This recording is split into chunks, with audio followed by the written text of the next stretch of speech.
Eu acredito muito no poder transformador do afeto, mas parece que falar de amor no ambiente profissional soa pouco profissional. Os tempos mudam, as empresas colocam mesa de ping-pong, geladeira de cerveja, deixam as pessoas irem vestidas como quiserem e buscam propósitos que se conectem com os corações de seus consumidores. Mas e os corações de seus colaboradores, como andam? Existe espaço para chorar no seu trabalho? Ou você tem medo de ser vista como uma mulher fraca emocionalmente porque seus chefes são majoritariamente homens? É possível falar sobre as suas angústias do processo de separação? Ou o trabalho se torna ainda mais angustiante porque você mais do que nunca não pode falhar? Qual é o papel do afeto na nova gestão e no desenvolvimento dos novos modelos de trabalho e como diferenciar afeto de condescendência? Sim, porque não é porque somos mulheres que temos que ser mães corujas da nossa prole de funcionários, passando a mão na cabeça de todos como prova de amor. Para conversar sobre gestão afetiva, liderança afetiva, conexões humanas e conexão da diversidade através do afeto, eu trago ao podcast Amores Possíveis Olga Martinez, sócia da Meli Consulting, uma consultoria focada no desenvolvimento de culturas e estratégias centradas no ser humano, que está desenvolvendo novos modelos que combinam propósito, crescimento, eficiência e lucro. Nascida na Espanha, a Olga fez carreira no Grupo Diageo, que é uma empresa conhecida pelas marcas de bebida Johnnie Walker, Smirnoff, Tanqueray, Baileys, entre muitas outras, e foi a primeira mulher a assumir a presidência da companhia aqui no Brasil. Além do Brasil e da América Latina, a Olga também trabalhou nas operações da Inglaterra, França, Grécia, além de se envolver em projetos em muitos outros países. Liderando uma equipe de mais de 35 mil pessoas e tendo passado por diferentes culturas, Olga é sem dúvida uma referência para mim de uma líder humana, afetiva e efetiva. Olga, muito obrigada por estar aqui comigo hoje. Um prazer, Carol. Eu li um texto seu na Exame que falava sobre inteligência artificial e você falava que quando o conhecimento e a geração de conteúdo são criados pela tecnologia, o que nos resta é a nossa humanidade. E aí tem uma outra pesquisa interessante que fala, que é da Harvard Business School, fez uma pesquisa ao longo de 11 anos e descobriu que empresas focadas numa cultura humana têm um aumento de receita de 682%. E nesse mesmo período, empresas sem uma cultura corporativa humana cresceram só 166%. Quer dizer, a cultura empresarial humana não só é boa para o funcionário, mas é boa para o lucro também da companhia. O que seria essa humanidade no ambiente de trabalho e como é que a gente pode criar ela no ambiente profissional? Olha, estou aqui pensando que, na verdade, essa pergunta, se a gente inverte ela, como poderia ser uma cultura que não é humana? Como é possível que tenha uma cultura que não seja humana? Será que isso é cultura? Provavelmente não. Faz poucas semanas eu estava numa palestra sobre investimentos, startups, tecnologia e tal, e teve um momento que alguém perguntou sobre humanidade, sobre como são as estratégias, sobre... Eu fiquei ali pensando, o propósito da empresa e o propósito do que fazemos está assim fora das conversas de investimento, está fora de muito do que a gente fala. Isso me surpreende porque na verdade não faz nenhum sentido. Se uma cultura não é humana, como é? Aí teve uma pessoa que falou, não, pode ser uma cultura que é mais agressiva, que mais... Eu completamente discordo, assim, porque realmente já tem muita pesquisa, você falou de pesquisa que prova que tem algumas condições para o sucesso das pessoas. Sucesso no sentido realização, performar melhor, enfim, não é só sucesso do ponto de vista de carreira. Existe pesquisa, a gente sabe que quando tem um ambiente seguro, quando você pode falar o que você pensa sem ser julgado, quando você tem um ambiente mais diverso, com mais as pessoas entregam melhor, estão mais felizes, a saúde mental está melhor, a saúde física está melhor. Então, o leque de culturas, ele não é entre mais agressivo e menos agressivo, você pode ter perfis de cultura, mas eu acho que já está muito claro qual é a base de criar essas culturas, e elas têm que ser humanas. Não existe uma cultura não humana que possa ser chamada de cultura. Por que você sente que a gente foi perdendo essa humanidade ao longo dos últimos anos? Porque eu sinto que a gente tem mais ferramentas de comunicação, mas parece que a gente está se comunicando pior, não tá? Que eu acho que o objetivo das ferramentas de comunicação é mandar mensagens, não é conectar, se entender, construir. Essa pergunta é muito complexa, tem muitas camadas, não, do que foi se perdendo, mas eu vejo muito no mundo corporativo, e eu vivi isso, não? Um mundo onde realmente você tem que entregar, você tem que estar com as respostas certas, você tem que deixar o máximo possível a sua vida pessoal, as suas dores, o seu sofrimento de fora, para você poder entregar melhor. Particularmente as mulheres, muitas sofremos desse síndrome que no trabalho eu finjo que não tenho família e na família eu finjo que não tenho trabalho, não? Então, isso gera uma pressão e um estresse enormes. Então, acho que fomos nos descafeinando do ponto de vista emocional para a gente chegar e poder focar em resultado e focar em entregar. Nos enganando, de alguma maneira, a gente achando que é possível entregar o seu melhor quando você deixa seu emocional de fora do que você está fazendo, não? Então, eu acho que é um processo muito longo, não acho que só recente dos últimos poucos anos. Acho que está mais latente depois da pandemia. Acho que sim, que deu uma acelerada, mas que acho que vem já se construindo faz muito tempo. E eu sei que um dos objetivos da Meli, que é a sua consultoria, é humanizar e reinventar as organizações e os times das organizações.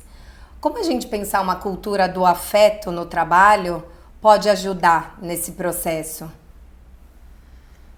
Isso é interessante porque eu, na minha experiência pessoal, eu acredito que sempre tive esse lado da proximidade, não, com as pessoas que trabalhavam comigo. E eu fui criticada por isso bastantes vezes, não, essa coisa de ter um olhar mais familiar, mais afetivo, menos cobrador, enfim, já vi isso muito. E interessante que nos últimos anos que eu estou trabalhando em várias empresas diferentes pela consultoria, eu vejo cada vez mais a necessidade disso. E não é uma necessidade de sair abraçando as pessoas, mas é uma necessidade de conseguir conectar com o outro no lugar que está. E eu vejo um medo, e eu já fui assim, e já senti esse medo de abrir um espaço emocional e não saber como lidar com ele. Porque o que acontece? Se eu chego no trabalho, pergunto para todo mundo como está, e as pessoas realmente me falam como estão. Meu Deus, o que eu faço com aquilo? Não, eu sou presidente de uma empresa, tem 500 pessoas, cada uma vai vir me... Então, eu não sou uma psicóloga, eu não tenho formação para lidar com isso. Mas, na verdade, as pessoas não estão querendo que você resolva os seus problemas, estão querendo que você abra espaço para ter as emoções ali presentes. Então, para mim, o espaço que a gente pode, sim, construir é como se gera espaço para isso. Não é resolver, não é dar uma solução, porque no mundo das empresas a gente quer sempre resolver. Isso é o ímpeto é de resolver, não é para isso que a gente trabalha nesse mundo. Então, para mim, é muito mais uma questão de abrir espaço, desmitificar a fala emocional, desmitificar a separação entre emoções e trabalho, emoções e performance, e, na verdade, juntar as duas. E entender que quando eu me sinto capaz de me expor, capaz de falar o que eu estou pensando, aí que eu consigo trabalhar bem. Porque eu estou plena ali, não estou pensando nos meus problemas guardados na gaveta e depois, que isso ou gera depois um problema emocional na frente ou me limita no que eu consigo fazer. Né? É muito interessante isso que você falou do querer resolver, porque eu vejo que isso em algum grau permeia muitas das nossas relações, até pessoais. Então, às vezes, a gente está ouvindo o dilema de um filho ou de um marido, de uma mulher, e a gente quer resolver. E a pessoa só quer desabafar. Sim. Né? Uma das coisas que eu trabalho muito também é a escuta afetiva, que às vezes é só escutar. Para a gente fazer esse movimento na empresa, você acha que tem que sistematizar? Então, uma vez por mês vai ter um off-site, ou toda segunda-feira das 9 às 10? Como é que você tentava trazer isso para dentro da empresa? Eu acho que a formação, do mesmo jeito que todo mês você faz uma revisão de resultados, de número, todo ano você faz uma revisão estratégica, você precisa constantemente, você vê as competências do time, se você entregou, se você atingiu os seus objetivos, etc. Você tem que fazer isso no plano do desenvolvimento das pessoas. quando a gente está falando de fazer sistematicamente um trabalho de desenvolvimento humano, é fundamental para você conseguir entregar um resultado financeiro, você tem que fazer o desenvolvimento humano. Não, assim, quem acha que aquilo não é necessário está se enganando, só vai até um certo lugar. É muito importante, porque senão você esgota as pessoas, esgota esse potencial e dá uma hora que não rende mais. Óbvio que você pode mandar embora, trazer pessoas novas, mas aí tem todo o processo de transição, etc. E convenhamos que não é o jeito mais ético nem íntegro de realmente gerenciar um negócio, não? Então, para mim, tem que sistematizar mesmo, tem que ser parte explícita do trabalho. Não é, que bom, essa pessoa é muito boa de conexão, vamos colocar ela para gerenciar time e aí vai na onda. Porque você pode ser muito bom de conexão, mas não estar preparado tecnicamente e não saber até onde você vai. Então, eu acho fundamental. Não vejo uma evolução de um negócio sem fazer esse desenvolvimento humano junto. Nas empresas para as quais você faz consultoria ou em alguns dos países da Diageo em que você trabalhou, você via alguma boa aplicação desse desenvolvimento humano? Que você fala, nossa, a gente poderia trazer esse tipo de trabalho que eles fazem ou de metodologia que eles aplicam? Sim, muito. Assim, para mim, eu ter trabalhado tantos anos na Diageo foi um gigante privilégio, porque é uma empresa que sempre investiu e se dedicou ao desenvolvimento humano de uma maneira muito forte, ao ponto às vezes de falar, não quero mais coaching, não quero mais, eu preciso fazer as minhas coisas. Então isso acho que também foi muito da minha formação, que eu vi isso na prática acontecendo. E tem um processo para mim que foi transformador, que foi um processo de trabalho de propósito individual, com um trabalho de conexão desse propósito com o propósito da organização e fazer isso com um processo de coaching junto, que para mim foi assim, uma aceleração gigantesca da minha capacidade de influenciar, de trabalhar, de expandir o negócio, teve muito impacto.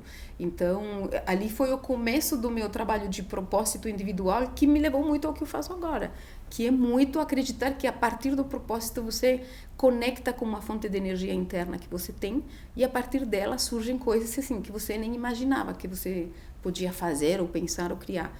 Então, para mim, esse é um trabalho que me marcou muito, sim, que funciona muito.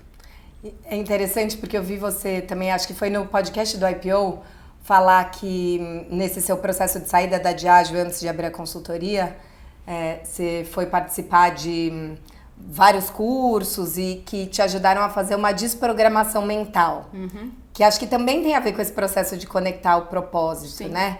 Que crenças sobre você teve que desprogramar para também achar esse caminho? Porque eu trabalho o amor de um jeito muito sistêmico e eu vejo que às vezes a gente reproduz no trabalho papéis que a gente tem também na família. Então, sim, é a que quer dar conta de tudo, a que vai resolver para todo mundo, ou a boazinha que quer agradar, ou o adolescente inconsequente, e aí você deixa tudo para a última hora. Sim. E de repente a gente tem que mudar ali junto, né, em todos os lugares. Sim, sim. E essa parte de propósito, para mim, ela é muito geradora de eficiência, assim, que sentido? Então, uma das coisas que eu entendi é que eu tinha uma fortaleza e uma coisa que eu consigo trazer uma contribuição que é muito no plano das ideias, das conexões e de pensar maior, assim, de aumentar as ideias. E com isso, eu junto com isso, eu sempre fui uma pessoa que tem muita opinião para tudo. Eu sou curiosa, interessada, não sei o quê, me informo e tal, então eu entrava em qualquer assunto. E aí, quando eu comecei a fazer trabalho, eu entendi, não, meu papel não é esse. Meu papel é como que eu contribuo. Então, eu entrava numa conversa com outra cabeça. Em vez de entrar para criticar, eu sentia que eu agregava valor comentando sobre tudo. E eu entendi que eu agregava valor fazendo o meu melhor, que era operar nesse plano de ajudar as ideias a serem maiores. E então eu comecei muito mais a me dedicar a essa ser a minha contribuição. Isso me libertou de ter assim um trabalho, de pensar, de ter que entrar, e acho que as pessoas na minha volta estavam agradecendo e também desfrutando mais das minhas contribuições, porque senão você fica uma chata que tem que entrar em tudo, se envolver com tudo, não? Então acho que esse foi uma das reprogramações mais fortes que eu fiz, com certeza. Você falou da importância da gente normalizar as emoções no trabalho. Alguns dos países que você passou normalizam de um jeito melhor? Nós latinos normalizamos mais ou não? Isso é mentira? Olha, eu acho que o primeiro ponto é a gente normalizar as relações, os sentimentos com nós mesmos.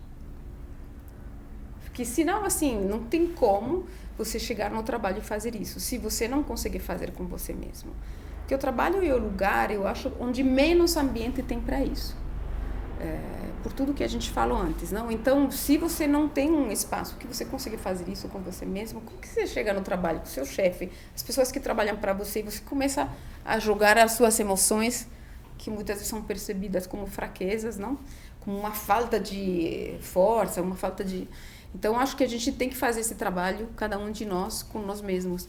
Então, aceitar onde não estamos bem, aceitar que estamos frustrados, que a frustração é conosco. Todo esse trabalho, acho que vem primeiro individualmente. Aí, enquanto a culturas, o que eu vejo é que, em geral, as culturas latinas estão muito mais confortáveis em expressar sentimentos e em deixar os sentimentos, assim, rolarem no ambiente, não? Com certeza, comparado, por exemplo, com os britânicos, com os franceses também, os gregos também são muito mais expressivos, muito mais impulsivos. Então, você está em ambientes onde a expressão de sentimentos ela é maior. Agora, a aceitação da vulnerabilidade é outra coisa. Porque uma coisa é se você fica bravo, você pode gritar mais, se um dia você chora, então tem um espaço ali. Mas daí a você genuinamente estar vulnerável, poder falar o que você pensa plenamente, são espaços diferentes. Acho que é fácil de confundir que os latinos têm os espaços mais de acolhimento. Eu não sei, eu não acho que necessariamente seja assim. Eu trabalhei no Reino Unido muitos anos e muitas vezes senti muito mais acolhimento lá. Então, em espaços menos superficialmente emocionais, você tem outro tipo de reflexão, que ela também é emotiva e pode ser afetiva, mas não precisa ser tão explícita, tão expressiva, não? Então, acho que às vezes se confunde isso. Esse ponto da vulnerabilidade é muito interessante porque eu acho maravilhoso pensar que o TED mais visto do mundo ainda é o da Brené Brown, do poder da vulnerabilidade. Mas eu sinto que a gente ainda trabalha a vulnerabilidade no discurso, mas não na ação. Que ser vulnerável ainda é muito difícil. Ou a gente se coloca quase como se fosse um justa causa. Então, olha, eu sou nervosa, então se você quiser me demitir por isso, ou se você não quiser mais ser minha amiga por isso, tudo bem. Então você já está se desculpando por ser como você é ou por sentir como você sente. Como a gente pode abrir espaço no trabalho para a gente poder ser vulnerável mesmo na prática? Pensando ainda no Brasil que nós somos o país mais ansioso do mundo e eu acho que parte dessa ansiedade vem também de não permitir que essas emoções venham à tona, né? Olha, para mim, o que eu faço é buscar uma forma tranquila, sem carga emocional, de colocar esse sentimento para fora. Porque o que eu percebo é que nos momentos, e eu fazia antes, isso antes de ter essa percepção, que eu estava estressada, estava frustrada, o jeito de colocar para fora era um jeito que deixava as pessoas um pouco tensas em volta, porque era tipo assim, tá chegando uma bomba aqui. E aí, não sei para onde ela vai.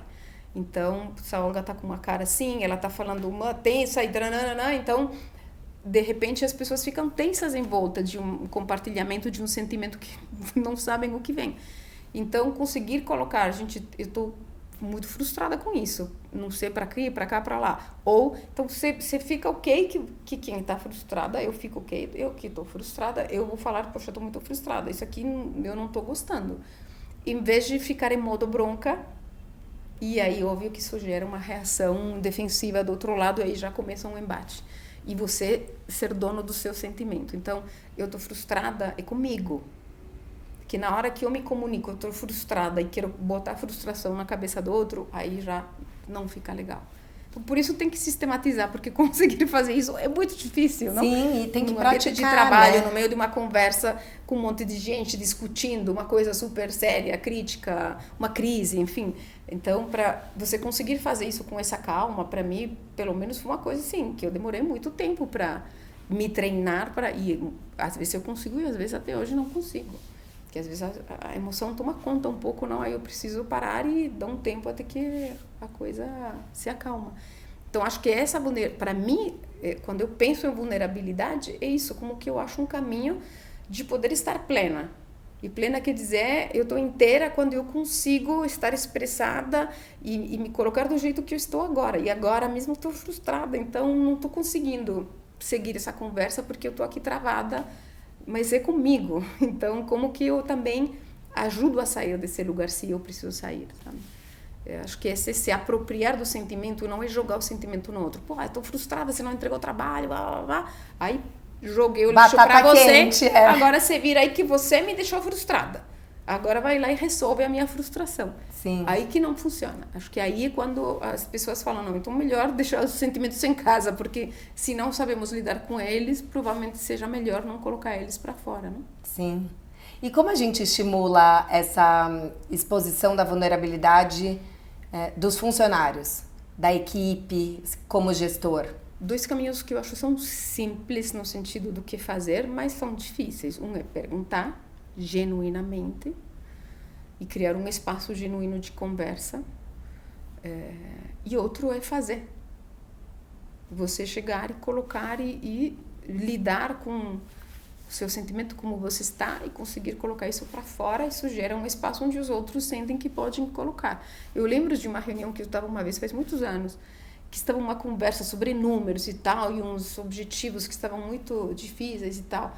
Aí começou a conversa, todo mundo muito sério. Aí teve um momento que alguém falou, e eu senti assim, a pessoa num nível de tensão.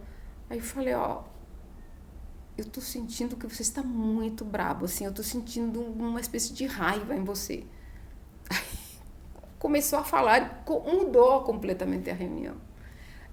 Ele dividiu o que estava acontecendo, por que ele estava mal, e não sei o que, e outro foi e falou também. Aí se resolveu tudo, mas precisou de alguém fazer a pergunta e criar esse espaço. Poxa, o que está acontecendo com você? Eu estou sentindo uma coisa... E genuinamente abrir esse espaço não é, você tá bem? Não, estou indo, tá? Então depois você me conta. Porque eu sinto que a gente faz as perguntas assim, né? No cafezinho ou no almoço com um monte de gente que a pessoa não necessariamente vai estar à vontade para falar. Sim, sim. Porque estamos presos num sistema de agendas e de quantificação do tempo que muitas vezes não permite deixar rolar uma conversa. Porque estamos já sempre pensando no que eu preciso fazer depois disso que eu estou fazendo agora. Sim. E isso marca muito, acho, o jeito como a gente se comporta nos ambientes de trabalho. Que eu estou sempre pensando no próximo e não onde eu estou agora. Porque eu tenho um tempo para acabar e para começar outra coisa. Então é difícil gerar um espaço de fluidez, não de só vamos conversar até que a gente esgote a conversa. Não?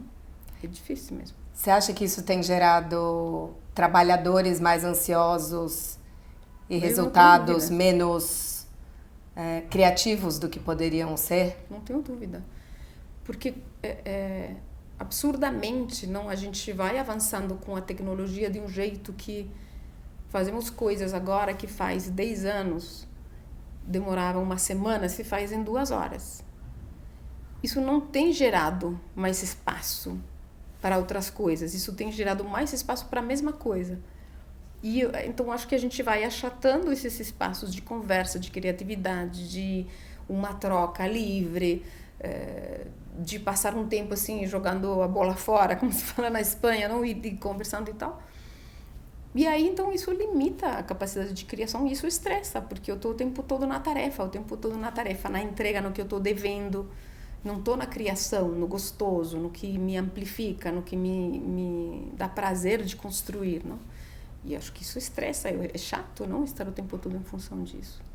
E no humano também, né? No happy hour, porque eu acho que o que ficou claro pra gente na pandemia é como era difícil você conectar também com os times só em dinâmicas de Zoom e Teams. Assim, muita gente mudou de emprego durante a pandemia e de repente você não teve aquele almoço feliz da sexta-feira para conhecer as pessoas. E aí você contar que seu filho tá com problema na escola e o seu par também falar que tá com o mesmo problema na escola.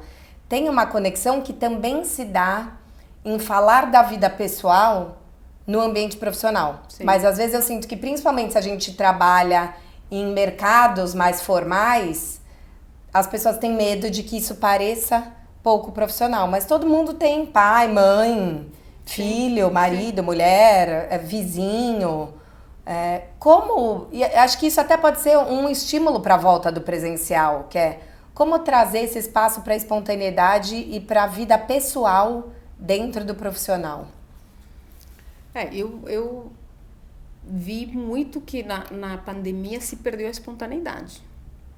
Eu acho que isso é uma das maiores perdas assim, desse tempo, no sentido de esses momentos entre uma coisa e outra, entre que você vai conectando, vai falando, vai se ajudando. Você chega em casa, teve uma coisa com seu filho, você fala com um colega, te conta uma história.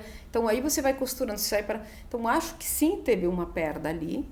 Ao mesmo tempo, você no virtual pode criar muita conexão. Só que tem que fazer um esforço adicional. Você tem que dedicar um tempo adicional. Você tem que estar ali propositalmente, intencionalmente, gerando essa conexão. E eu vi que muitas vezes essas mudanças de trabalho, entrar num trabalho já virtual, e muitas pessoas que mantiveram ou virtual ou híbrido, etc., mas híbridos virtuais, porque não são híbridos que você chega e faz tudo com os outros. Você chega e você fica no computador, no escritório. Eu acho que não se fez esse investimento. O que eu vi é que não se fez essa integração, essa conversa, essa humanização desse mundo virtual, que ele é muito possível.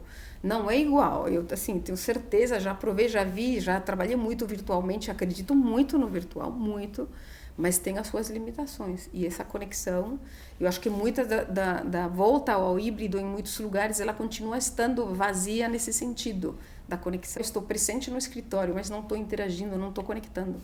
Então agora é como se precisasse um movimento que faz as pessoas voltarem a ganhar essas conexões. O que pode ajudar a gente a se conectar de uma forma mais profunda? Olha, eu começaria por se conectar mais, do ponto de vista de fazer coisas juntos, colaborar, construir. Acho que assim, no ambiente de trabalho é até muito simples, é só gerar situações onde, quando as pessoas estão juntas no escritório, por exemplo, se fazem trabalhos conjuntos de colaboração. Eu tenho a sensação que o nível de colaboração caiu muito. E a gente fez uma pesquisa no ano passado de sentimentos das lideranças e claramente nessa pesquisa apareceu que o nível de solidão está muito alto e o nível de desconexão também. Então, mais ou menos a metade dos executivos, dos líderes, estão se sentindo sozinhos ou estão se sentindo desconectados, não? Ou exaustos. Então, tem ali um grupo gigantesco, não a metade. E isso precisa ser trabalhado de volta. E acho que a conexão mais profunda vem voltando ao tema da sistematização, a fazer regularmente encontros com essa função, com essa missão, com esse propósito, que é de se conectar, de construir as relações, construir a confiança. Isso já é muito antigo, assim, a necessidade de construção de confiança nos times, para eles conseguirem atravessar períodos de crise, performar no melhor, já é muito conhecida, não é uma questão agora, não é revolucionário, mas parece que foi se esquecendo, não? Nos últimos anos, acho que sim. Tem um outro texto seu, que tem um trecho maravilhoso que eu queria ler aqui para nossa audiência, que você fala assim: durante um certo tempo, pensávamos que a origem da ignorância coletiva era a falta de acesso à informação. Mas agora sabemos que esse não é o problema. A questão é que não reservamos tempo para conversas verdadeiras, para mergulhar fundo no que está acontecendo e discutir realmente os grandes desafios até o final. Assim, vamos nos desconectando do que realmente acreditamos e passamos de sala em sala, de reunião em reunião. Agora teremos tempo para fazer o que realmente faz diferença: as pessoas, a cultura, a capacidade de assumir riscos por meio de relacionamentos de confiança que nos permitam navegar nesses tempos incertos. Quais são as conversas verdadeiras que a gente está evitando ter no ambiente de trabalho? Olha, se eu fosse escolher uma, é a conversa de como eu me sinto realmente sobre o que estamos fazendo, o que estamos falando nesse momento. Que é, eu não concordo com esse caminho não faz sentido, ele não funciona, para mim está errado. O não conseguir colocar a minha conexão com o que eu estou fazendo, o porquê eu estou nessa sala e o que eu tenho para contribuir. Essa, para mim, é a conversa que está faltando. De todas, Muito mais do que, inclusive, essa mais profunda de conexão, de emoção, etc. É como que eu me relaciono com o que eu estou fazendo. Quanto que isso é verdadeiro para mim. Quanto que eu realmente acho que vale a pena acordar todo dia para fazer isso que eu estou fazendo agora. Das minhas horas no dia, quando eu volto para casa, quanto que eu penso, que proporção do tempo que eu passei hoje realmente valeu. Essa para mim é a conversa que é quase triste, de alguma maneira, que é quantas pessoas voltam para casa todos os dias e pensam, meu Deus, passei 10 horas num lugar e das 10 horas, se uma valeu, já é muito. Eu acredito que tem muita gente que pensa isso. Então, para mim, essa conversa que não está acontecendo. E onde as coisas começam a degringolar, é ali. E acho que é muito pautado pelo medo, né? Porque a gente está no mercado que está sempre em crise, em recessão, e será que se eu colocar minha discordância, o meu descontentamento, isso vai ser a empurradinha que precisavam me dar para minha demissão? Sim. Como construir esses espaços para discordância sem que a pessoa fique com medo de ser demitida por isso ou retalhada? Então, para mim, assim, o ano passado, com essa pesquisa de liderança, assim, eu fui lá para Austin para ver um monte de palestra, voltei com um insight que para mim foi muito poderoso, que é que temos medo de parar a linha. Como assim? A linha de produção. Então, o que acontece? Quem vai parar a linha? Quem vai falar para a máquina que tem um negócio quebrado? Então, a gente deixa a linha rodar, porque se você para a linha, aumenta o custo, você destrói a agenda de todo mundo, você, de repente, traz um assunto que não estava previsto, então, o que vamos fazer com isso agora? Então, esse senso de parar a linha, e eu acho que isso se aplica, refletindo aqui da minha própria experiência pessoal, se aplica nas relações, se aplica nas relações familiares, nas amizades. Quem que vai parar e falar, sabe o quê? Eu não curto mais fazer isso. Durante muito tempo foi legal, mas agora não gosto mais. Eu não quero mais comer tal coisa, eu não quero mais beber tal coisa. Quem que vai? Quanto que na sua vida você tem medo de parar a linha? E fazer o que é realmente bom para você, o que você realmente acredita, se colocar por inteiro no lugar. Para mim, o insight principal é esse. E aí, como então criamos ambientes onde as pessoas não têm mais medo de parar a linha? E falam, cara, para a linha. Isso aqui não rola. Isso. Quando você tem a liberdade de fazer isso todos os dias, na verdade, você não para a linha, você vai fazendo ajustes, porque na hora que aparece, você fala, gente, mas será que é isso? Eu estou livre para fazer as perguntas, para fazer as contribuições, eu não vou parar a linha, eu vou ajudar a linha a andar melhor. Mas em algum momento a linha tem que ser parada, para poder ter essa conversa mais profunda. E a forma de trabalhar as agendas loucas, a correria famosa, não, de São Paulo, ela não permite a linha ser parada. Então, aí temos uma decisão a tomar. Ou paramos a linha, ou as coisas vão continuar do jeito que estão. Isso é tão importante. A gente tem tanto medo de perder tempo que a gente está se perdendo nessa própria loucura, né? Porque a gente precisa de certezas absolutas, resultados imediatos. E acho que isso também tem a ver com uma coisa que eu trabalho muito no canal e nos meus textos, que é a autocompaixão. Porque acho que parte do amor próprio também tem a ver com a aceitação dos nossos limites e da nossa integridade, que para mim não dá mais assim. Como é que você se conectou com seus limites, com as suas mudanças de vontade de mudar a rota, para inspirar as pessoas também a olharem para os próprios limites, desejos, dúvidas?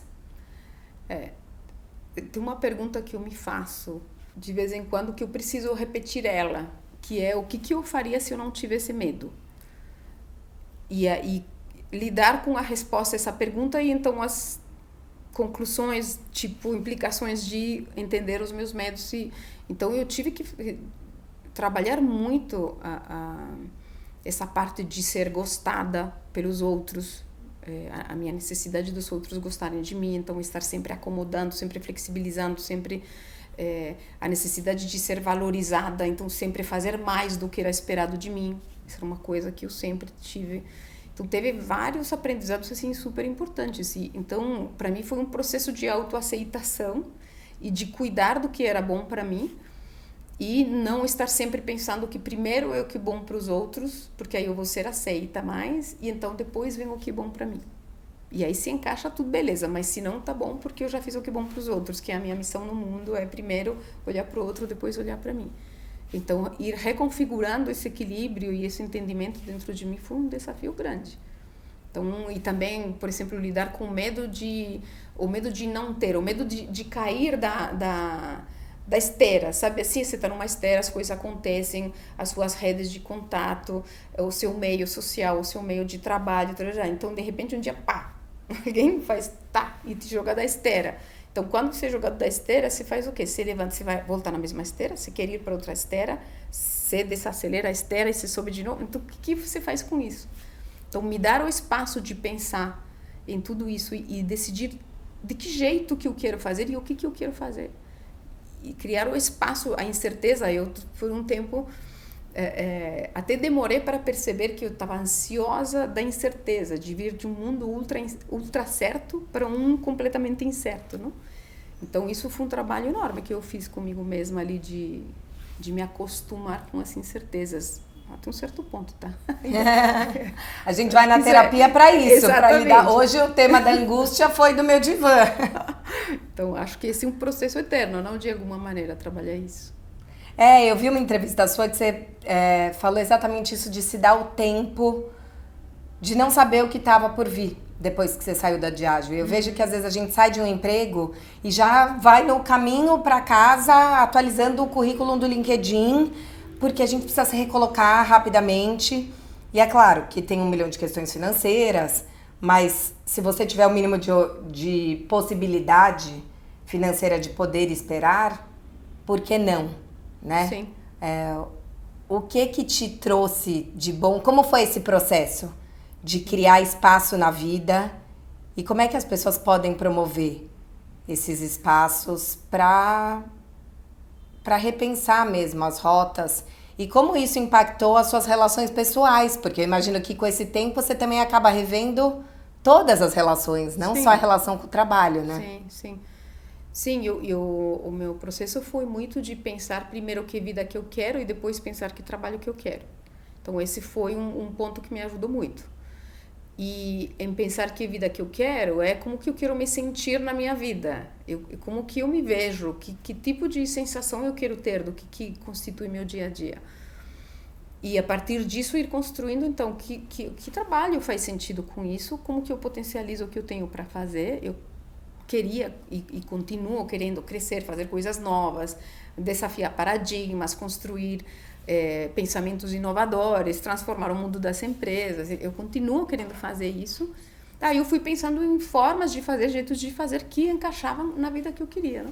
E aí foi surgindo a Amelie. E na verdade que a Amelie é uma construção constante, assim. A gente agora está fazendo todo um repensamento de metodologias, reversão de pirâmides, não sei o que e tal, hierárquicas, de pensamento de como fazer o trabalho de cultura partindo da ponta e partindo do colaborador de ponta e não da liderança, por exemplo. Então, esse constante repensar, para mim, ele me nutre muito. Então, o que eu tive que fazer nesse processo foi fazer todo um exercício tem um livro por aí sobre o essencialismo, não que é que eu não tinha lido, mas que para mim faz muito sentido, que é o que eu preciso realmente. Eu, a minha família, não o meu entorno, não sou eu sozinha. E nisso, obviamente que tem um espaço de poder fazer esse exercício, como você falou, não? Ao mesmo tempo que eu entendi que muita gente tem um apego a um status e a um perfil, então a manutenção disso, ir atrás disso e mais um pouco é um influenciador gigantesco que muitas vezes impede você de fazer esse processo de conexão. Então, para mim, me desapegar disso, do financeiro, do status, de círculos de influência que eu fazia parte, de ser chamada para palestras o tempo todo e tal, de repente um dia você tem uma fila assim de 500 pessoas esperando para ir lá e no dia seguinte não tem mais. Então não era eu, claramente era a posição que gerava isso. E então, de alguma maneira, aceitar que o mundo funciona assim, está tudo certo. Você mudou de lugar, agora as coisas funcionam de uma outra maneira, não? Então fazer esse trabalho ali de acomodação dessa nova realidade e de me achar do meu jeito nela, que foi um processo, claro, mas ele é possível. Eu acho que você fazer esse elemento de essencialismo é muito libertador, muito libertador. Inclusive, se depois você quer ir atrás de muito dinheiro, tá tudo certo, mas você saber o que é essencial acho que te ajuda muito. E quais são líderes que te inspiram? Você fala muito sobre trazer a humanidade para a cultura. Quem são líderes humanos que você acha que são boas inspirações? Olha, eu vou falar um nome que está muito batido, mas que para mim é uma pessoa que cada vez que eu vejo assim vídeos e tal, eu super me inspiro, que é o Mandela. Para mim ele é a referência de muitos aspectos, não do próprio desenvolvimento, de ter uma capacidade de acolher e fazer confluir pessoas, ideias, lugares tão opostos que parecia absolutamente impossível, e como ele conseguiu conduzir tudo isso e ao mesmo tempo manter uma posição e ter clareza do que ele tinha como crenças e do que ele acreditava, qual era o lugar dele e o lugar que ele queria defender. Isso para mim é super inspirador, muito inspirador. Ele seria assim o meu exemplo de líder inspirador. Você comentou ao falar dele disso de confluir lugares e pessoas opostas. E você, como alguém que trabalhou com pessoas muito diversas, né? Acho que imagino, até só se a gente pensar no Brasil, 35 mil funcionários de todos os cantos do país, de todas as formações. Aqui não eram 35 mil. No Brasil era, no total, quando estava assim, com as fábricas que tinha no Ceará, etc., eram uns 3.500 por aí. Mas, bom, mesmo assim, 3.500 já é muita gente. Caramba. E eu vejo que a gente tem falado cada vez mais sobre a diversidade no mercado de trabalho, mas daí a gente monta times com pessoas diversas, mas não tem um olhar para a conexão dessas pessoas diversas. Desde, Sim. por exemplo, times que são multidisciplinares. Então, eu tenho um amigo que tem um time multidisciplinar e o engenheiro acha a psicóloga prolixa, a psicóloga acha o engenheiro grosso. Até a gente pensar pessoas de diferentes classes sociais, que você precisa entender que o cara que demora 4 horas para chegar na agência cool, chega lá num outro estado do menino que vai de Uber com ar-condicionado e que mora Sim. do lado. E que ir comer no shopping, que o lugar mais barato custa R$75 todo dia, não é tudo bem. O ticket não vai cobrir.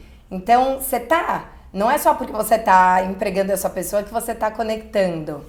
Como a gente pode efetivamente pensar em diversidade e conexão da diversidade para que não seja só...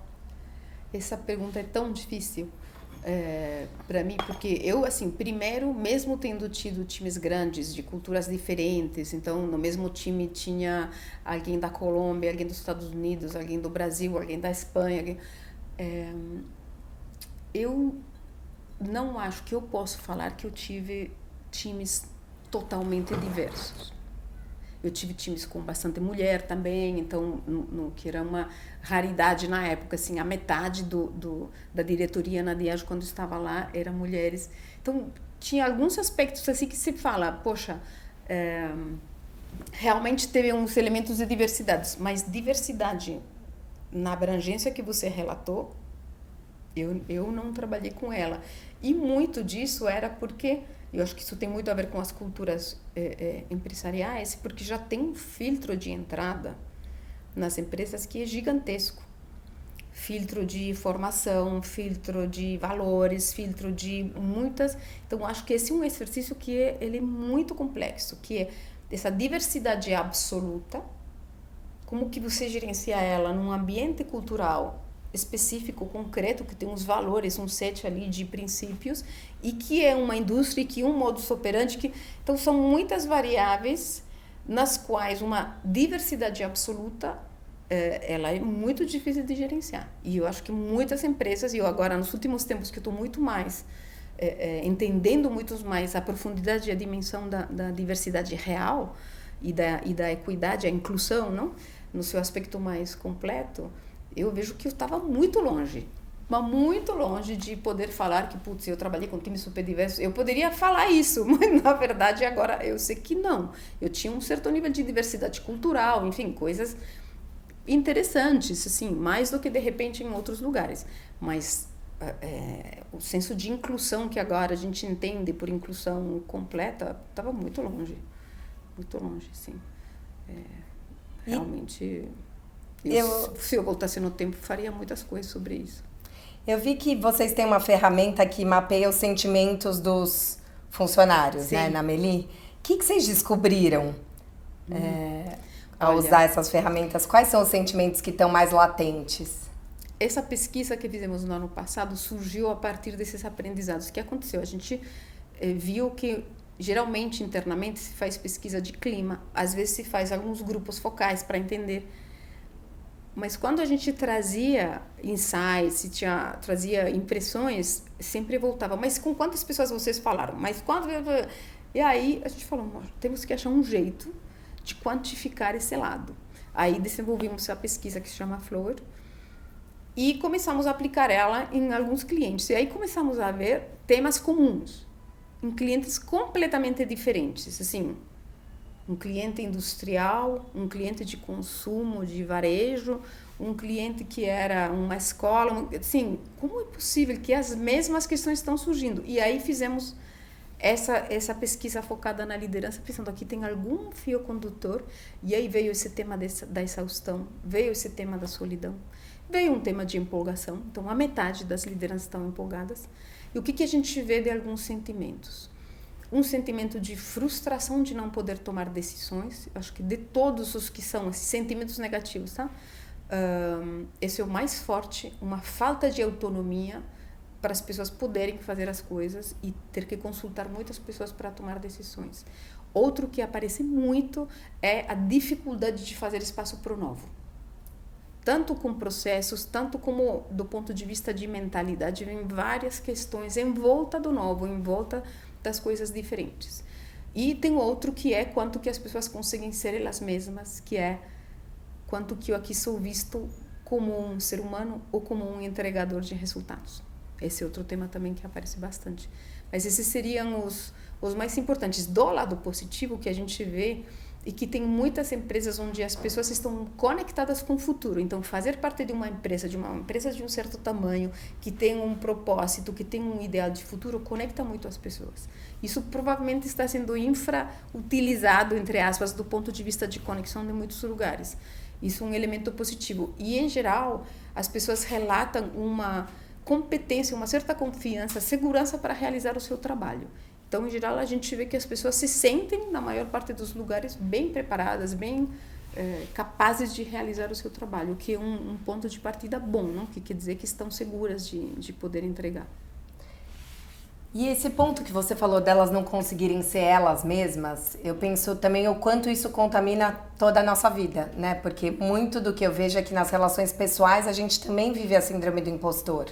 Então eu tenho medo de ser eu mesma no encontro amoroso, e aí não parecer inteligente ou sexy ou interessante.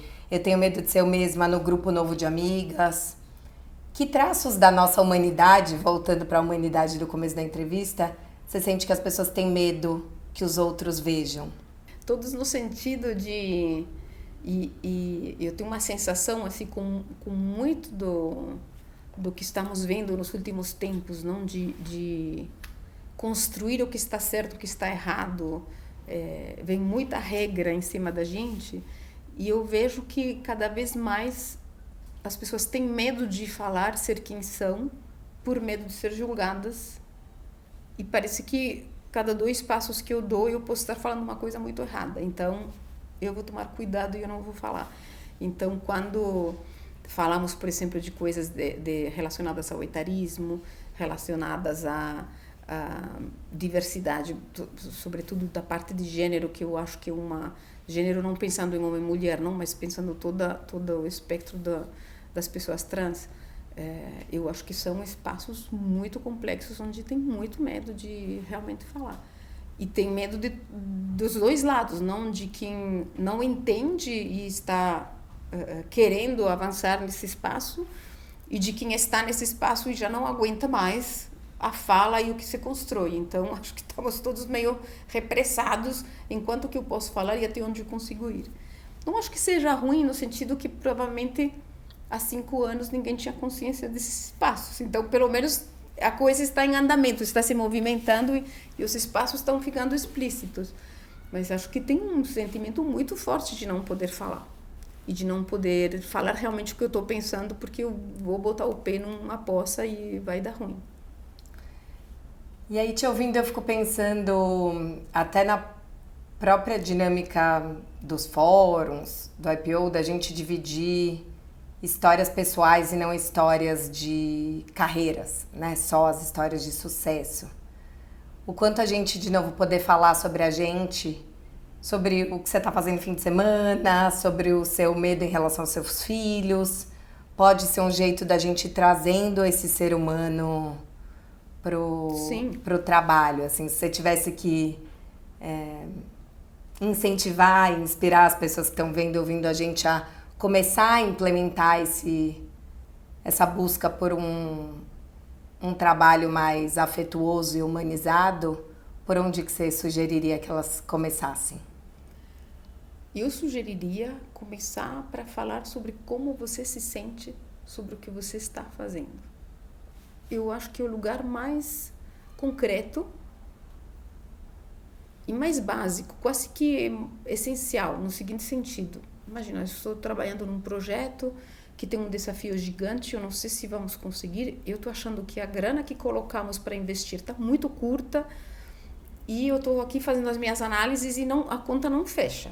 E meu chefe está pressionado porque não tem dinheiro, mas ele não quer que eu mexa nos objetivos finais. Eu estou aqui falando, se eu não topo, será que ele acha que sou incompetente? E se eu topo, depois sobra para mim, eu não posso falar, você me falou que não sei o quê. Então, nessa hora, como que eu consigo falar isso? Porque, no fundo, eu tenho um dilema, meu chefe também tem o mesmo dilema, e ele provavelmente está passando pelo mesmo que eu, só que ele está me pressionando e eu não estou conseguindo devolver a pressão para ele. Então, vou falar de como eu estou. Olha, fulano, eu realmente estou muito incerta com esse trabalho, porque os dados estão falando isso. Se eu não, aqui falta grana. Ou está sobrando objetivo. Como que a gente faz isso? Porque não adianta eu me enganar ou querer te enganar, porque eu não acredito que isso... E se tem alguma coisa que eu não estou vendo, o que é? Me ajuda então, porque tem alguma coisa que não estou vendo como fechar esse gap. Como fazemos? Quando eu acumulo tensão e eu chego e falo, meu chefe é louco, ele está me pressionando, está falando isso, mas eu não falo nada para ele, tá? Eu vou lá no cafezinho com a minha amiga, papá. Eu vou tocando as coisas, eu já sei que vai dar errado. Qual é a chance de eu fazer isso ou dar certo? Zero, não acredito. Então, por que eu me coloco nesse lugar em vez de ter essa conversa difícil? Voltando ao tema de conversas difíceis que a gente vem falando. Então, fica lá nesse desconforto. Então, assim, acolhe o desconforto de você se colocar. Pelo seu bem e pelo bem do projeto, pelo bem do que você está querendo entregar. E esse é o lugar mais concreto. Não precisa fazer nada, grandes treinamentos. Você precisa respirar fundo e se colocar. E acredita que você vai conseguir fazer. Senão a gente coloca, não, vamos fazer coisas, vamos ir lá, todo mundo, fazer grandes encontros. Não precisa complicar isso para entender que uma coisa é o que acontece e outra é como que eu me relaciono com o que acontece. E aí começar a ter essa conversa. Para mim esse seria um lugar assim, transformador. É lindo e eu acho que isso contagia positivamente todas as relações, porque não existe amor sem desconforto. E a gente muito ainda incentivado pelo amor romântico, por Hollywood, a gente acha que o amor perfeito é o que acaba no feliz para sempre, que tem uma família doriana. Então tem ainda, né, o estigma do que é o funcionário do mês. Treinar e perceber que as relações se sustentam com desconfortos vai permitir que a gente possa ser a gente em muitos campos da nossa vida. E acho que isso vai trazer muito mais tranquilidade. É que esse desconforto, com o tempo, simplesmente vai embora. Que para de ser um desconforto. Ele é desconforto quando eu não tenho certeza se o outro vai acolher o que eu tenho para falar. Na hora que eu entendo que o outro vai acolher o que eu tenho para falar e vai ter uma intenção positiva, uma escuta positiva na minha fala, não vai ser mais um desconforto. vai ser um conforto poder falar. Então, é relativamente simples nesse sentido, sabe? Se por um lado eu me expresso e ao mesmo tempo eu sou capaz de escutar para acolher o desconforto do outro, acabou o desconforto. E aí você pode se expressar e você cria também espaços para que os outros se expressem.